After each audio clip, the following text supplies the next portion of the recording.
These anchorwomen report the news. We were just paralyzed because he was trying to get into the house. But when they were stalked by obsessed fans, they became the news. He would do things that would make me feel like I had no control in my life. One threatened. It was letters and phone calls, and then he finally called and said, "I'm waiting for you." One attacked. He was holding my neck down, and he was punching me. And one strangled in her sleep. I said, "It's Jen, isn't it?" Don't go away. That's coming up right now on Montel.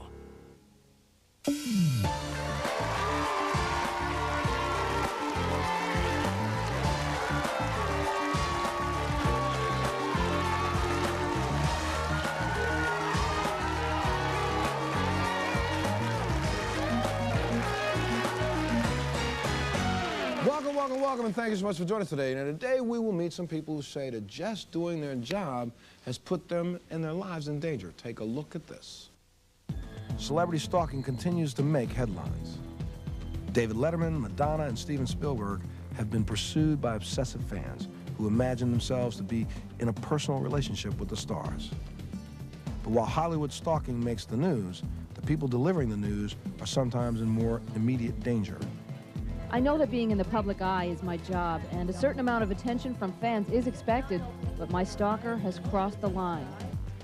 For 2 years, Detroit reporter Cam Carmen received countless letters and phone calls from a deranged fan. You whore, what you ripped me off for? I had to blow your head off. Stalker Bill Morrison then sat in the station's parking lot just waiting for her to leave. For some news personalities, there's little warning. In 1995, Jody Wusentrot disappeared on her way to anchor the morning news. Iowa authorities believe she was abducted by a viewer. Her body has never been found. Her case remains unsolved today. With stalking cases growing in the news industry, a question remains. Does being on camera make you a target? Well, our first guest says that she became the story when she was targeted by a fan. Take a look at this. Imagine what it's like to never feel safe, whether you're in your car, out shopping, even in your own home. Our own Cam Carmen is living that nightmare right now, living in fear, wondering if you're safe while doing everyday things in public, always looking over your shoulder and never knowing when you're being watched. For me, it's real. For 4 years, I've been stalked. I'm not sure why a man I've never met sends dozens of letters, leaves repeated phone messages, and threatens my life. You whore, what you ripped me off for? I had to blow your head off. Make an appointment with Gustavo, he's in homicide, you little bitch. And October 12th, this deranged call. Right outside the gate of Fox, of your business here, where you work, and there's a man waiting for you. You know, quit playing around. I'll be waiting for you. Thank you. Bye. Well, please welcome from WJBK in Detroit, Cam Carmen. Welcome to the show. It's one thing to be a person that reports the news, but then to actually find out that you're becoming part of the news, and you are part of the news. You didn't initially make this a news story, right? Right. Originally, we just had gone out there when he had come to the station to get me. We had gone out there with a camera, and we kind of sat with it for a little while. Didn't know what we were going to do with it, and I actually went to my bosses and said, you know what? I think it's time. I think it's time that we do something about it. Let's back up to where this began. This started, what, in 1996? Yeah, it started a long time ago. He just had begun sending me letters, and you were, at that point in time, a field reporter, or were you you were the anchor? Anchor and weather person at the time, and and they seemed a little odd, but I thought, you know, this happens. You know, we get letters from viewers, and I never answered him back, which was probably the best move I made. And the first letters that came, it was just, what, I really liked the way you do the news? Right. What kind of things did he say? He would say, I love it when you wear blue for me, because it makes your eyes look pretty, and it's my favorite color, and I know you know that. Really? I know you know that. And you're looking at this going, who the devil's this guy? Right, right. Right. And then the letters kept coming. Yeah, they got stranger and stranger. He'd say things like, I know you live on such and such street because you told me that through the television, but I went there and you weren't there, and that makes me mad. So it got stranger and stranger. But you contacted the police. I mean, let's say this. What month did this start in? This was in.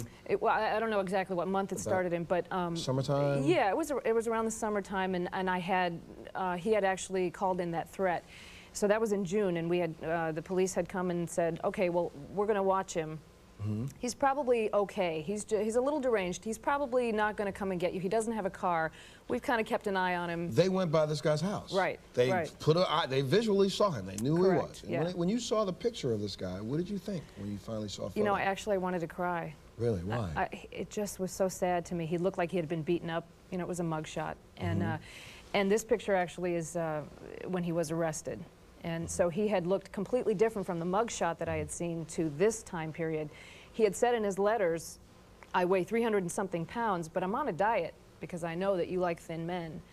And I will lose this weight for you. And he actually did lose the weight. Well, then on top of this, that started in the process when you started reporting about the fact that you were getting ready to get married. Right. You saw his behavior change. Yeah, it was. He would write to me and say things like, I met your fiance Tom, which wasn't my fiance's name, and I got into a fight with him, and I think I set him straight. You know, and was your first reaction, okay, maybe he's got the name wrong, let me call my fiance and see yeah, and it wasn't anything that was close to the truth. So I knew that this guy was just off base, but there was really nothing I could do. When you actually got married, he left you alone for a little while. He did for a couple months, and really in the back of my mind, I kept thinking at the church that day, the best day of my life, you know, I kept thinking, what if I look in the back pew and he's there? I still really didn't know what he had looked like in person. I just knew that he was a heavy-set man. But thankfully nothing happened, and then a couple months later, in October, we got married in August. In October, he started up again.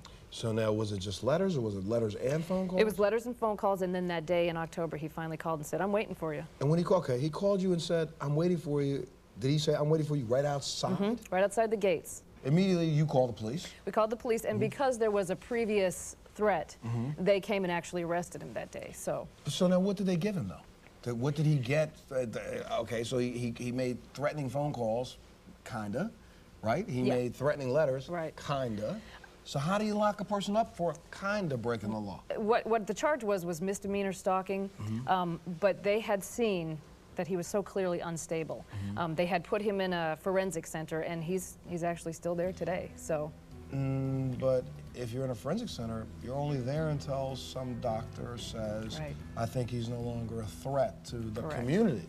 Not necessarily to the individual. Right. So are you living in fear that this guy may get out and start this again? Yeah, every summer, a wonderful woman from the Victim Services Department calls me to say he's coming up for his trial, or his reevaluation. I'll let you know what happens. And so far, every year, he has been given another year, but it's only a year at a time, so. Has the station done anything extra to maybe help to stop this, or thinking about what happens if he does get out? Are they going to add extra protection, extra security? I'm sure that they will, yeah. My bosses were wonderful with the whole thing. It was very comforting. One of the best stations in the country. Let me take a break, we'll come back. Our next guest literally came home from doing a news report and was attacked by a man. Why? Just because he saw her on TV. We think. Take a break, we'll be back right after this. Well, please welcome from WGXA-TV in Macon, Georgia, Portia Lake. Welcome her to the show.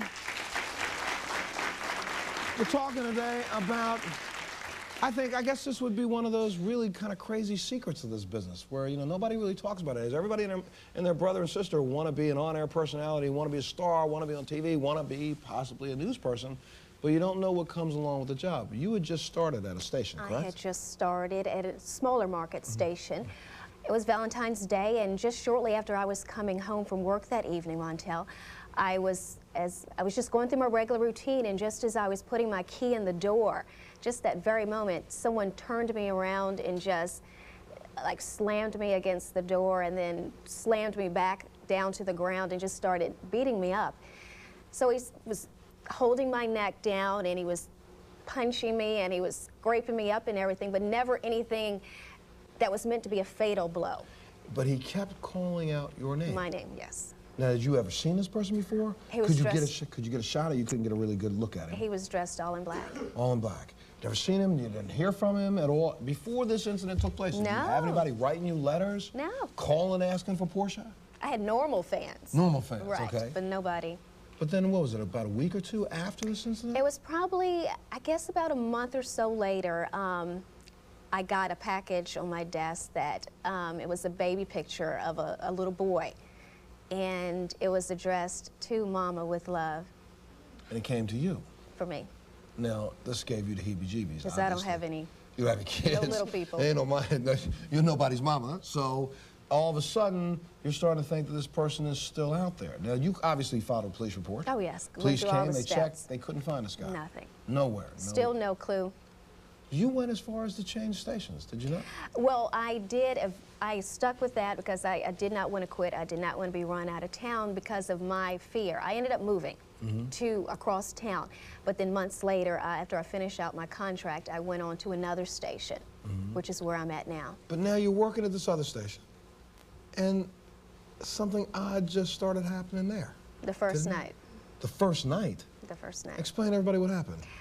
There was a woman that called the first night. You know, she went beyond the lines of just admiring a news person on TV and, you know, complimenting me and my appearance and welcoming me to town.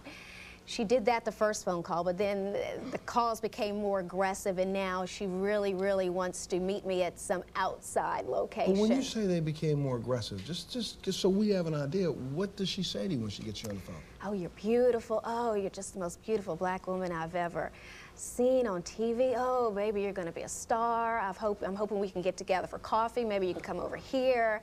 I just really want to meet you in person, you know, and I want to find out about your life, how you got to be where you are now. Do they not put some of this information on the website? Up on the website about you guys? Personal enough. That's more than personal. That's all I want to reveal. But then her last one was not only, as she said that she wanted to get inside your brain. Yeah, she wants to get inside now my you've brain. obviously contacted the police. Well, at this point, no. I am at that step. She hasn't talked to me directly since the last aggressive phone call when she said she really wanted to meet me, get in my head, and I think she said she wanted to write a book about me. I think the woman thing scares me more than a guy seeing me on TV. She might try to hurt you, though. That's true. What have you done differently since this attack took place since you moved? Every day, I feel like I'm looking in the rearview mirror, just checking to make sure there's nobody behind me, nobody in front of me, nobody following me. I always have made sure that my number's not listed. I'm just all these little bitty things. I'm mistrustful. Did you pick a different kind of an apartment that has a different kind of an entrance so that you're not isolated at a door? I got to say this because you know me, I take the opportunity whenever I get it to talk about trying to stay safe. For any single woman in this country right now, believe me, there are enough apartment complexes out there for you to get an apartment that does not have an isolated door. Think about it. If you can walk up to your door and you turn around and you couldn't see anybody if you tried, that should not be the place that you live. Because if you can't see anybody, nobody can see you. Take a little break. When we come back, we're going to meet a reporter who says that she was stalked for over 18 months. Not just, we won't call him a fan, because it was by a former co-worker. Take a break. We'll be back right after this.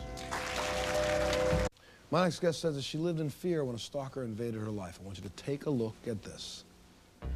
In November of 1995, I reported on stalking, a top story in Kansas City. Stalking happens to those who are well-known, actresses, actors, and musicians. But it can happen to anyone, anywhere. One woman told me her horrifying tale. It takes your freedoms away from you. You don't see what the sun is like coming through your windows because you have to keep your blinds closed all the time. And you are fearful of going to your mailbox for what you're going to find in there again. You feel completely helpless. I spoke to law enforcement and justice officials, trying to find this victim and many like her help. But nobody knew I had a secret of my own. I needed this information to keep me alive. Please welcome the author of the book, Breaking News, God Has a Plan, from KSTP TV in Minneapolis, Harris Faulkner. Welcome her to the show. Thank you. Just like you said that, you were doing reports on stalking and no one knew the hidden nightmare in your life. Well, you know, Montel, when I finished that two-part series, the news director and general manager and I all sat down and we realized that I had gotten access to judges and things in the court system that maybe other reporters wouldn't have even thought of. So the three of us decided maybe we should come clean about how I had gotten my hands on those sources and resources.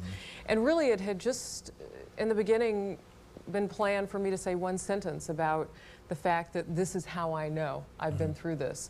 The response from the audience drove a little bit more sincerity on my part to really talk about it. And from there, I decided to write about it because, as you've seen with your other two guests so far, our industry attracts it somehow. In your case, this is a little different because I mean, I think a little different, but I put him in the same category. You were dating this person, who worked at your station with you? Yes, in fact, he moved to stalk me. So he moved across the country. I met him in my newsroom in Greenville, North Carolina. We worked together. He was a producer. We dated a short period of time. And when that situation came to a close, it came to a close simultaneously with me getting another job. And the one thing, Montel, that I wish that I could do differently, not that it might have changed anything, but for my own peace of mind, I wish that I had been more powerful at the time to say, these are the behaviors about you that bother me. I don't want anything from you. Gotcha. But I didn't want to hurt his feelings. You didn't want to hurt his feelings, so you broke it up and said, you know what, I wish. And then it's he just moved bad to timing. Kansas. Right, with you. Yeah. Behind me. Behind you. Yeah. And next, did he show up at the station? Well, I for started employment? receiving things and received a phone call from him. Said, hey, you know, I've come to town. I'm interviewing around at TV stations. I said, great.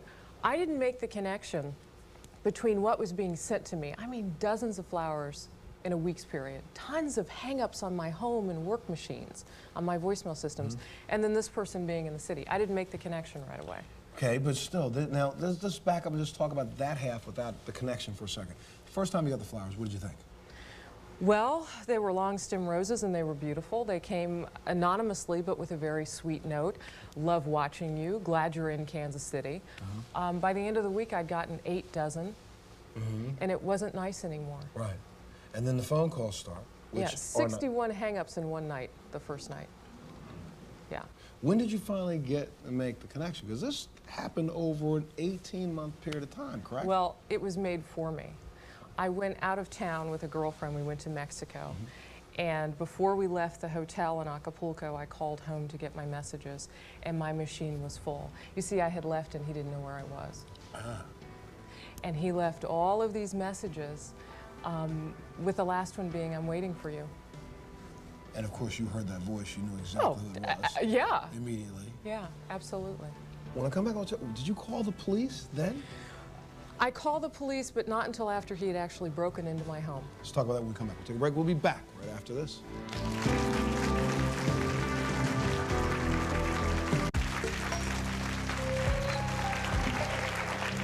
So Harris, so you get back from Mexico, and then what happens?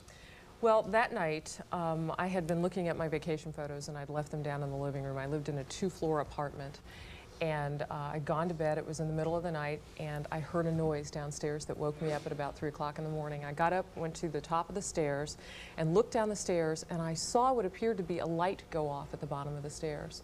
So I knew somebody was in the apartment. There was one door out. I had to go downstairs to get out. And then I thought, oh, wait a minute, I don't hear anything again. Maybe I imagined it. So I went downstairs. And when I got to about the 3rd step from the bottom, I heard him call out my name. There were a pair of scissors in his hands. There were pictures all over the living room floor. He was going through my vacation photos. He threw the scissors down and ran for me. There was a lamp right by the stairs. He grabbed the lamp. He had a cord. He dragged me by the back of my hair and dragged me down the stairs. I screamed like you wouldn't believe. And I lived in an apartment complex, and I guess I'm really loud because everybody heard me. Gotcha, They called 911. Excellent. Okay, go ahead. And I was rescued because we heard the sirens. But you're rescued, but what did they do to him? Well, he went away for a little while, local jail, then it was a big court case, whatever. They booked him or charged him with misdemeanor trespassing. He was found guilty for that, but then let go on a home monitoring where they put an ankle bracelet on you. And he just would make a beeline. Oh, yes. And I got a restraining order. I did everything they told me to do, but here's the problem. Until he committed a heinous crime, the court system felt like it was not powered to do anything. And the heinous crime would be until he killed you or killed one of or harmed me terribly. Right. But he would do things that would make me feel like I had no control in my life. Like what? He would break into my apartment while I was at work and do his laundry. And I would get home at night and realized that things were left in places that I hadn't left them, that there were bottles of fabric softener that I hadn't used that were empty now. At one point in time, you changed all the locks, did you not? Oh, yeah. And he still got in? Oh, absolutely. He broke into the guard shack of the apartment building. The apartment complex ended up pressing charges against him. You asked me earlier, did I call for help? Two things went wrong. I was very public. There were billboards with my picture on them. Of course. Call 911, they know the voice, they see the name come up in the caller ID. I was ashamed. My life had gone out of control. This was a person who I had let into my life at one point. My personal filter, I thought, was out of whack. People would question me and judge me. The other thing that went wrong was that I honestly thought I could control it. You know, I'm a type A personality. I can handle this. Oh, those were such huge mistakes, and they cost me greatly for a long time. He came back and broke into your apartment again. You walked in and saw him downstairs a second time, did you not? I left. I moved after that. Okay. He made direct comments about what he was going to do to you. I was driving a little black Miata, and when I got the main anchor job in Kansas City, I bought myself a convertible. He took something and etched such horrible words into the paint on that car. And he did it on the passenger side of the car. So you probably would not have noticed it for the first couple of days until somebody told you about it. Exactly. At one point, he took apart the engine in the car while it was parked in the garage at my home. I eventually had to get a bodyguard who felt so bad for me. He would park his car in my backyard and until I fell asleep, watch the house. So how did they bring this to an end? He followed you to your new house. Oh, yeah. And on a couple of occasions, you found him out back. So well, that my was a neighbors violation. would see him. Yeah, and my you neighbors saw it. would That see him. That would have been a violation right then and there of the restraining order and those things. Montel, they arrested this guy several times. He would just get out. And for you and me, 90 days in jail or 90 days anywhere away from everything that, away from your life, first of all, my bills wouldn't get paid, so stuff would start to get turned off. Somehow or another, he could come out of jail, go right back to his life, and go right back to stalking me. He didn't miss a beat. He was professional at it. This last go-around, though, when they locked him up, did they not tell him unequivocally, you're going to jail for 5 years if, in fact, you violate again? Right, and they got him some psychiatric help. And the night that they picked him up, he had climbed up onto the roof of the detached garage of my home, and my neighbor saw him. And there were dozens of police officers who'd come because I called 911. I had heard the noises outside. My mother was with me that night. We'd seen him. We were just paralyzed because he was trying to get into the house. And I guess had been sleeping on top of this garage, waiting for me to come home at night, and my neighbors had called 911, so by the time I got home, there were all these police officers there. I'm like, oh, everything's fine. They leave, I go in the house, someone's pounding at the back door, it's him. And I'm the idiot. The neighbors knew. I was like, oh, you guys are nuts. They all come back, the police officers do, they capture him. He has a tube of my lipstick. He used to go through my trash. I couldn't even put my trash at the curb anymore. When the trash people came, I had to take it to the curb because he would go through everything. He had my phone bill on him when they arrested him. And the way that they were able to get him is that, well, mail fraud is a felony. Ah, gotcha. So he could stalk me till, you know, dawn of next year. But if he had my mail on, that meant that he had to have broken into the mailbox, which is exactly what he had done. So now how much time did they give him on this one? He got about 6 months with time off for good behavior. And then... When was his behavior ever good? Apparently, while he was in jail. But, you know, the thing that really, I think, turned the tide, at least I was praying that it would, was the fact that he got some psychiatric help. Stalking is not about love or hate. It's about control. The book is called Breaking News, God Has a Plan. I think if you are in this situation, you can go out and pick up a copy of this book. It's still on bookshelves right now, correct? Amazon.com is a good place to get it. Amazon.com, you can go to and get it. I want to talk when we come back because all of you have talked to police. They've given you plans. I have another guest we're going to talk to, and unfortunately, a young woman who was killed after being on air for only 2 months. Let me take a little break, and we'll be back right after this.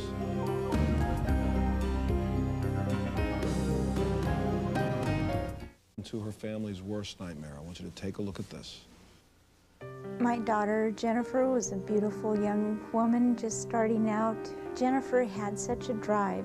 As it got closer to college time, she wanted to join the Army Reserves. She said that would help pay for college and she'd get to see the world, and she enjoyed serving her country and being involved. She was proud. Her goal was to be the best TV news reporter. When Jennifer was done with college, she was hired by KRBC in Abilene, Texas. She was so excited. She was very professional, and she would have fun while she was working too. She says, I have everything. This is all I wanted. A job I love and great place to live. And so she was excited. It's been so hard to lose Jen. She was such a good daughter and fun and just out to start, you know, her life. And she was robbed of all of that. Please welcome Sherry and her husband, Tom, to the show.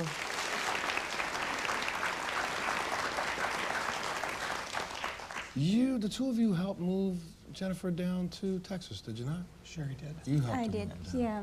You did all the labor. You did all the hard work. Yeah, packed the boxes. Packed the boxes, and you took her down. This was really what she had been living to do, was it not? Oh, she was so excited to do that.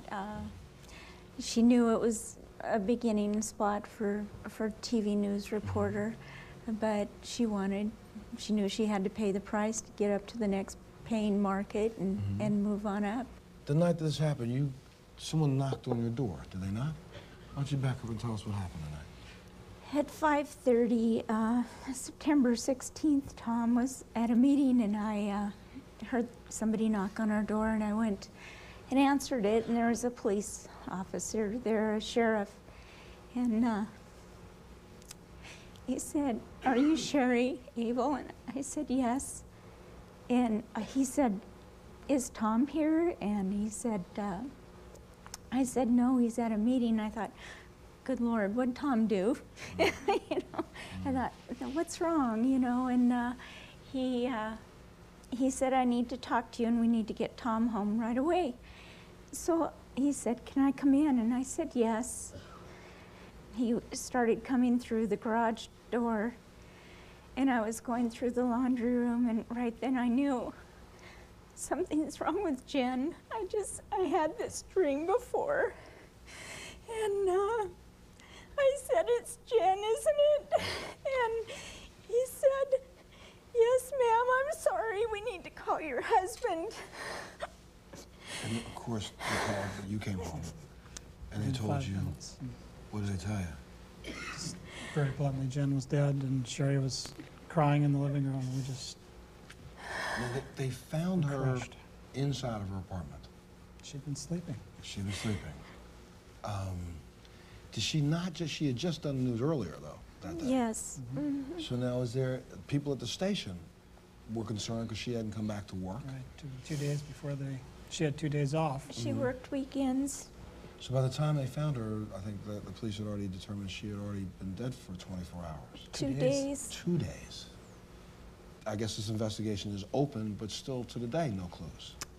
Not really. No, they've checked clues, but none of them have panned out. And I'm thinking, part of the reason why Sherry and Tom are here is that hopefully maybe someone will recognize Jennifer's face. They will recognize the fact, of course, you recognize her as being the anchor, but maybe you saw her one day with somebody. Maybe you saw her pull up to her apartment. There's somebody out there that knows something, and any information you can provide, we'd like to have. Let me take a little break, and we'll be back right after this.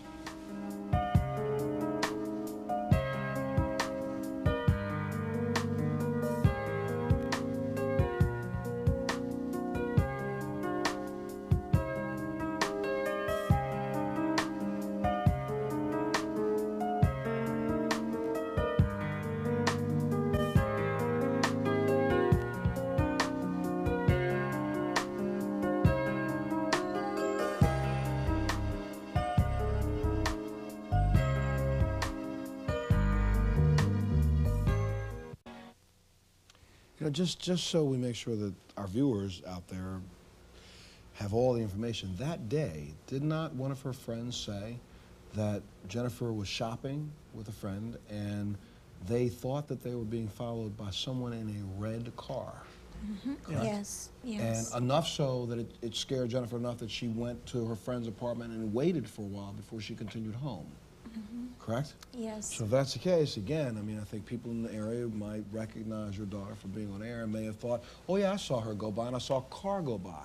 And you didn't think anything of it, but right now that kind of information might be what the police need to solve this case. Please welcome forensic psychologist and author of the book, The Mad, the Bad, and the Innocent, The Criminal Mind on Trial, Dr. Barbara Kerwin. Welcome her to the show. Dr. Kerwin, this is one of those unique kinds of situations, but at the same time, it also talks to the entire issue of stalking. Here are people who are public figures. The eye of the public, they're seen every single day and lifted, if you will, in some ways by our media, lifted to these positions of you should revere. And then this process begins. The same person that would stalk one of these ladies, though, would stalk the girl next door, would they not? Well, I think one of the things we have to understand is that it's not as unique as we might think it is. The whole idea of stalking. FBI statistics will show you that at any given time in a year in the United States, 1.5 million people are stalked. Which is staggering. 10 million Americans will have either in the past or will be at some time in the future subject to criminal stalking. So what do you do? I mean, how do you, this is something that's completely out of their control. What do you do? More and more people are disconnected. More and more people are finding what goes on television more real to them than friends, neighbors, family, which they don't have. So as you say, when people come into your living room every night and while you're having dinner and in the morning you wake up and they're the first person you see, that becomes your reality. And unfortunately, there is no profile of the general stalker. We can't look in general population and say this person is going to become a stalker. So what do I know that for the three of you, you were all given, or you didn't talk to the police about this completely, but were you? I reported to the police. You reported, but did they give you like the list of things that you need to do to make sure you can protect yourself? What are a couple of those things you got, Cam? When I kept getting the voicemail messages, they said save them, save everything, save every piece of mail that he sends you, and I did. I had stacks. Every day I'd get 3 or 4 letters. And I saved them, and I still have them. And part of that is because, just so we understand, you're not considered a stalker until they can show some sort of record or over a period of time. So if you're getting phone calls, first thing you should do is get caller ID, start logging all those phone calls, because when you finally go to the police, they're going to say, well, how long has this been going on? I have the evidence, it's been going on for 6 months. That may start that just adds on. Go ahead. One of the things I did, my father suggested that I just go out and spend $10 on those throwaway cameras. And when I would see him and no one else was around, I'd snap a photo. So that, as Cam has said, you can help that case out by saying there is a pattern here, and I'd write down what time I saw him. You know, if it was call-ups or hang-ups, I would look at the caller ID. I bought a caller ID. Now they're standard with most phones. And I would write down the time and date. Sometimes I'd even snap a photo if there were 50 or 60 calls in one night to show how many numbers had come in at that point. But you know, that's being proactive, but at the same time, now your life, the person stalked, you're basically letting the stalker accomplish what they want because they've distracted you from your daily life. You're living your life trying to see if you can avoid that person. What do you do? You know, it really is a form of psychological terrorism. It has that same aspect of surprise and being just around the fringe of the law. But there is about a 30% chance that these nasty letters and phone calls you get do end in tragedy, and that is the terrorist aspect. I got to take a break, but it would seem to me that if the numbers are now as high as 30%, the police wouldn't send a person home when they call them and say, I'm being stalked. If you're if 1 hit, in 3 people if there's assault, then they, as you said, you have to do something before the police, under the current laws in a lot of the states, which do not even have stalker felony laws, you can't do anything. Take a break, we'll be back right after this.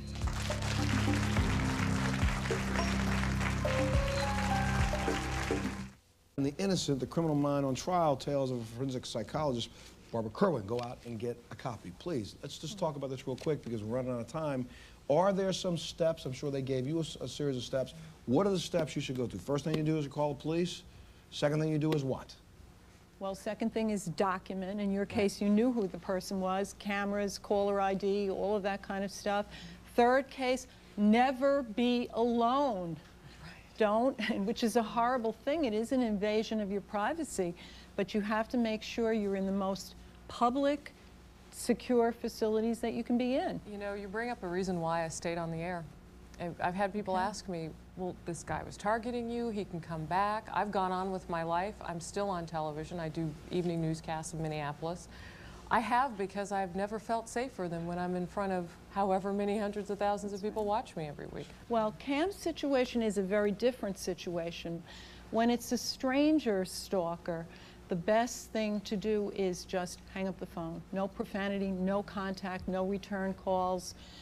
And it may sometimes mean that when the roses first start coming, you might have to offend a few legitimate fans, but we're living in that kind of a world. I got to take another break, but for the two of you, you have done something, I think, in memory of your daughter that I think is just absolutely tremendous. You started a what? It's a journalism scholarship foundation at the University of Montana. A lot of our friends, past employers, co-workers, people from Texas have donated money, and we're giving the first scholarship away. So we put the address up on the screen, and if any of you, I think it's a really wonderful way to remember someone who dedicated their life to bringing us information. Might be a way for us to help someone else do the same thing. I got to take a break. We'll be back right after this.